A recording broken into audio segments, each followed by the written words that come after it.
Assalamualaikum warahmatullahi wabarakatuh.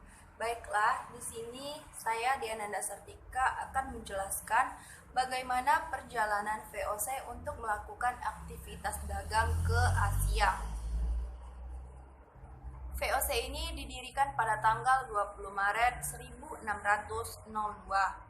VOC merupakan persekutuan dagang asal Belanda yang memiliki monopoli untuk aktivitas perdagangan di Asia. Disebut Hindia Timur karena ada pula Georg Troyer de West-Indische Compagnie yang merupakan persekutuan dagang untuk kawasan Hindia Barat. Perusahaan ini dianggap sebagai perusahaan multinasional pertama di dunia, sekaligus merupakan perusahaan pertama yang mengeluarkan sistem pembagian saham. Meskipun sebenarnya VOC ini merupakan sebuah persekutuan badan dagang saja, tetapi badan dagang ini istimewa karena didukung oleh negara dan diberi fasilitas serta hak-hak yang sangat istimewa.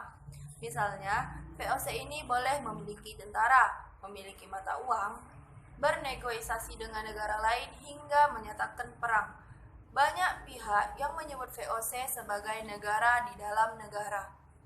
VOC memiliki 6 bagian di Amsterdam, Middelburg, Enkhuizen, Delft, Hoorn, dan Rotterdam.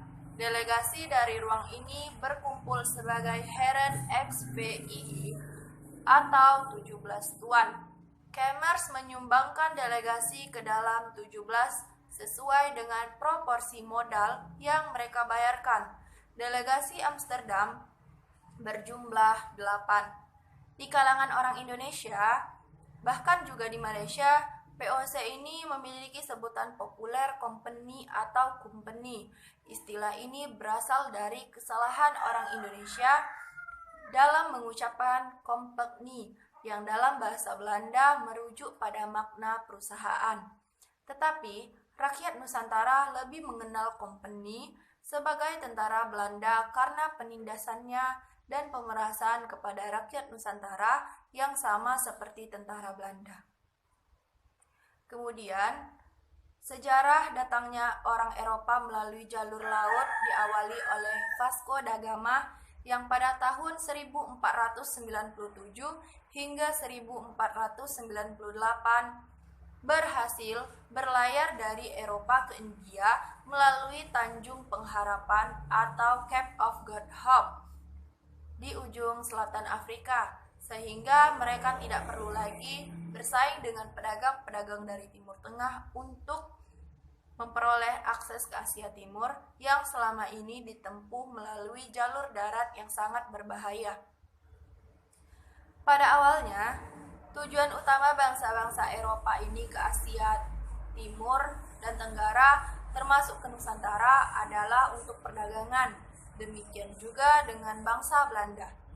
Misi dagang yang kemudian dilanjutkan dengan politik permukiman atau kolonisasi dilakukan oleh Belanda dengan kerajaan-kerajaan di Jawa, Sumatera, dan Maluku. Sedangkan di Suriname dan Curaçao, tujuan Belanda sejak awal adalah murni kolonisasi atau permukiman. Dengan latar belakang perdagangan inilah awal kolonisasi bangsa Indonesia atau Hindia Belanda berawal. Kemudian, selama abad ke-16, perdagangan rempah-rempah itu didominasi oleh Portugis dengan menggunakan Lisbon sebagai pelabuhan utama. Sebelum revolusi di negeri Belanda, kota Antwerp memegang peranan penting sebagai distributor di Eropa Utara.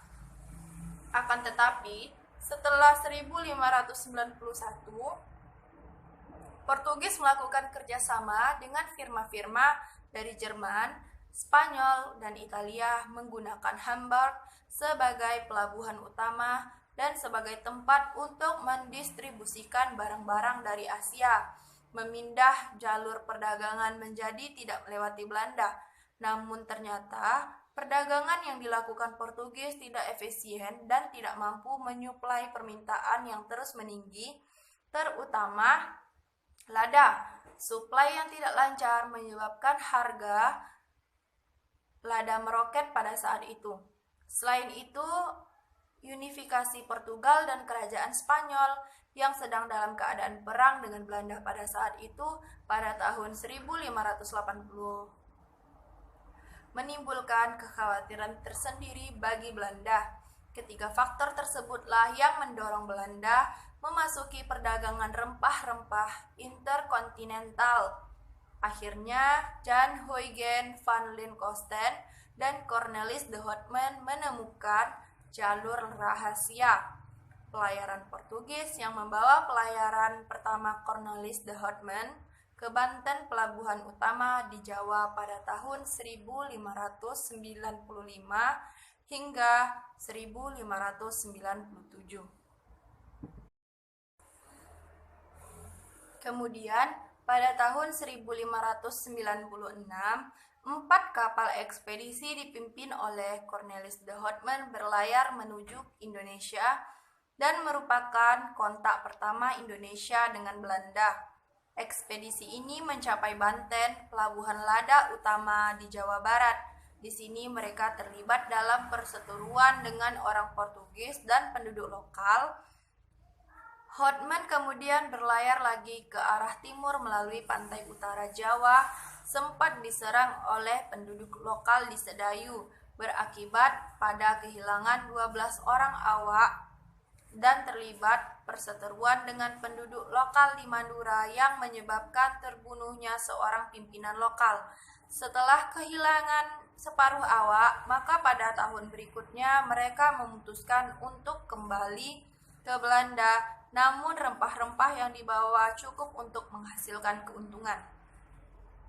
Kemudian pada tanggal 31 Desember 1600, Inggris memulai mendirikan perusahaan dagang di Asia yang dinamakan The British East India Company dan berpusat di Kalkuta.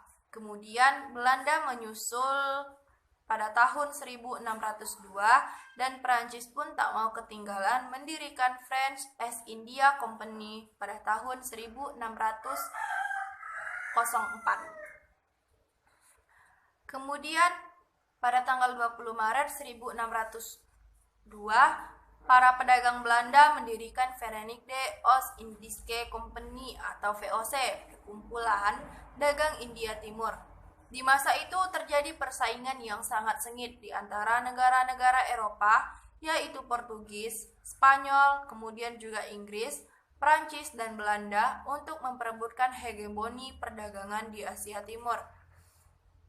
Untuk menghadapi masalah ini, oleh Staten-Generaal di Belanda, VOC diberi wewenang memiliki tentara yang harus mereka biayai sendiri. Selain itu, VOC juga mempunyai hak atas nama pemerintahan Belanda yang waktu itu masih berbentuk republik untuk membuat perjanjian kenegaraan dan menyatakan perang terhadap suatu negara. Wewenang ini yang mengakibatkan bahwa suatu perkumpulan dagang seperti VOC dapat bertindak seperti layaknya satu negara. Kemudian, tujuan utama dibentuknya VOC ini tercermin dalam perundingan 15 Januari 1602, yang mana tujuannya itu adalah untuk menimbulkan bencana pada musuh dan guna keamanan tanah air. Yang dimaksud musuh saat itu adalah Portugis dan Spanyol. Kemudian, tujuan dibentuknya VOC seperti yang tercermin dalam perundingan 15 Januari 1602 adalah untuk menimbulkan bencana pada musuh dan guna keamanan tanah air. Yang dimaksud musuh saat itu adalah Portugis dan Spanyol yang pada kurun Juni 1580 sampai dengan Desember 1640 bergabung menjadi satu kesatuan yang hendak merebut dominasi perdagangan di Asia untuk sementara waktu melalui VOC, dan bangsa Belanda masih menjalin hubungan baik bersama masyarakat Nusantara. Baiklah, sekian penjelasan dari saya. Lebih dan kurangnya saya mohon maaf. Wabillahi taufik wal hidayah. Wassalamualaikum warahmatullahi wabarakatuh.